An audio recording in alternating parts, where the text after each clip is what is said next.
Sad reality na kapag ang tao ay pumanaw na, after 1 hour ng libing mo, yung pamilya mo na umiiyak ay magsisiuwian na at magpapakain sa mga bisita. After 2 hours, may mga ibang bisita na darating o magte-text at hihingi ng pasensya dahil hindi sila nakarating sa libing mo. After 6 hours, ang mga bisita ay magsisiuwian na at ang pamilya mo ay magsisimula ng magplano sa mga gagawin sa susunod na araw. After 24 hours, yung naiwan mong cellphone ay may mga message na darating sa pag-aakala nila na buhay ka pa. Pero ang hindi nila alam ay nag-uumpisa ng kinakain ng bakterya ang iyong katawan.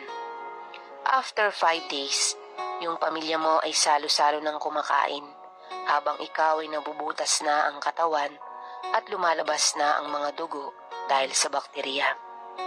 After 1 year, may mga tao na makikita ang mga larawan mo at may isip ka ng panandalian habang ikaw ay buto na sa loob ng iyong libingan.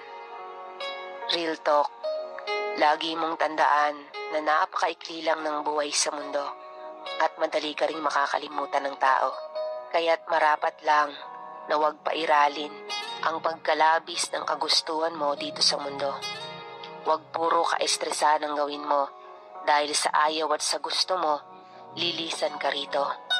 Dahil darating ang araw na nasa ilalim ka na ng libingan mo at di ka na nila maaalala. Kaya huwag sayangin ang buhay. Piliin mong maging laging masaya habang nabubuhay ka.